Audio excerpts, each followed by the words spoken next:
I only have a few moments to be before you, and I assure you that I won't be here for long.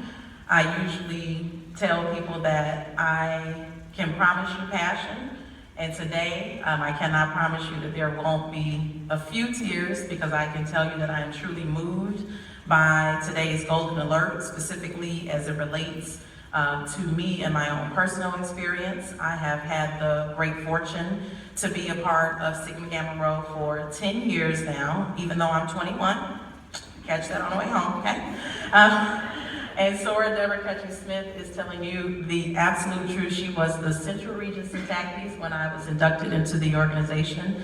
Has always been such an inspiration to me, along with the rest of the national board and the other regional officers that are here. So I thank you all so very much for your love, your ongoing support of me and my family during such a tragic time. I'm going to take a page from Sora Hughes's book. I had a litany of things scheduled to talk to you about today. I had a whole list written out, and I left it in my purse. I just have a few notes because I do think that when the Spirit moves you, you should speak directly from your heart. So there are a number of things that I know that we've addressed here today, but I want to take the opportunity to share with you some statistics from my personal life. So it has been 118 days, 2,832 hours, equivalent to 169,920 minutes since my sister Sandra passed away. I share that information with you because if there's nothing that you take from this discussion today, I want to share with you mine and my family's experience with regard to what I refer to as the victim enablement discourse that the world engages in when a young Black man, a young Black woman, or a minority citizen of color has a fatal encounter with law enforcement. The reason I say that is because in the midst of our grief, we were immediately called to the carpet to defend our beloved daughter, our beloved sister, our very cherished friend. And I think that that is born primarily out of systematic, preconceived notions about citizens of color to get the phone call at 4:30 in the afternoon in my office of the devastating news.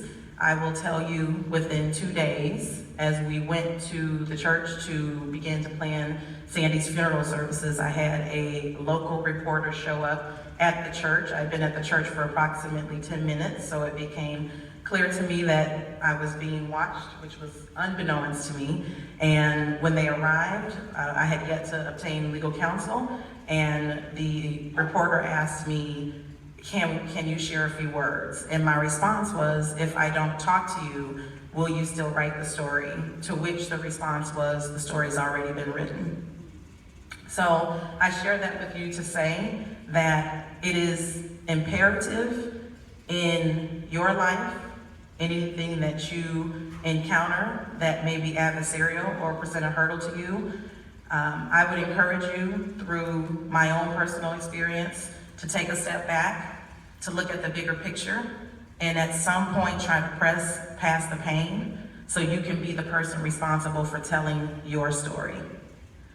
The amount of, and I'll be transparent because that's how I am, anybody who knows me knows I'm a tell it like it is person.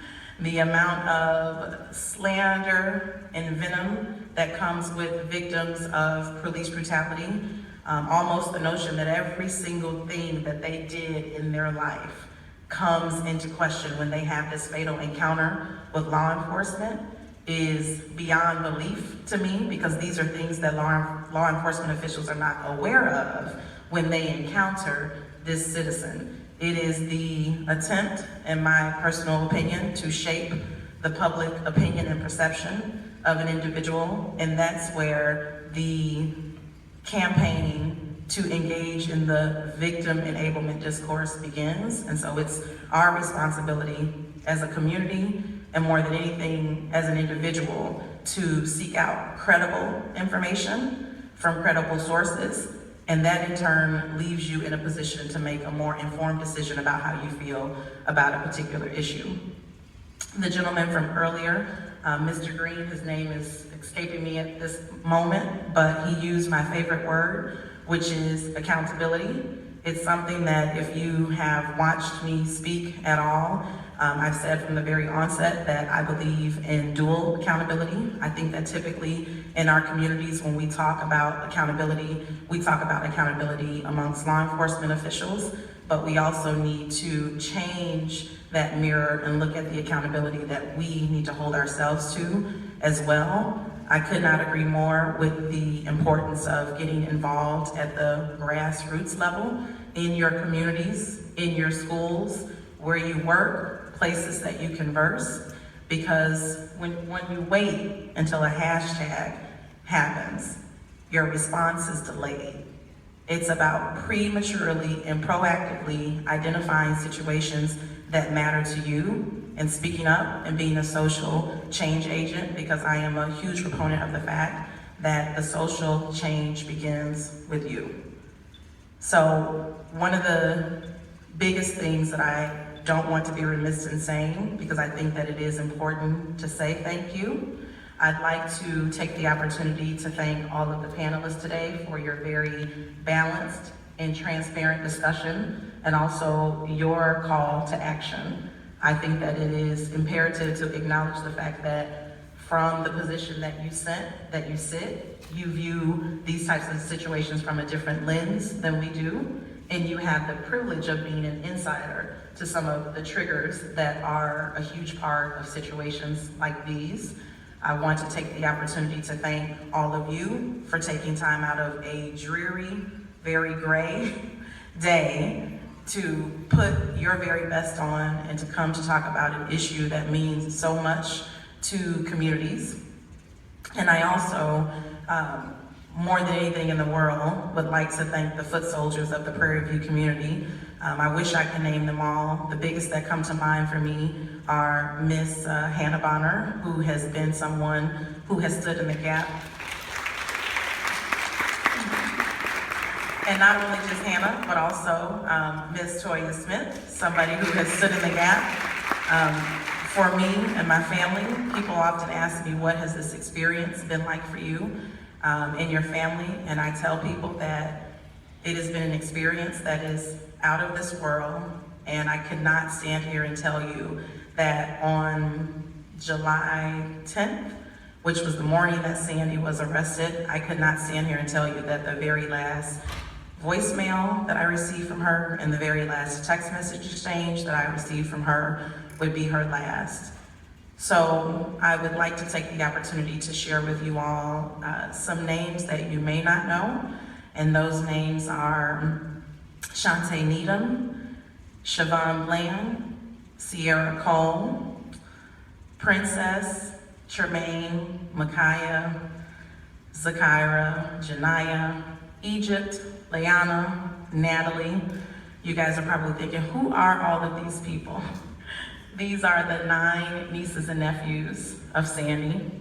They are people who I refer to as survivors. They are from the ages of 3 to 17.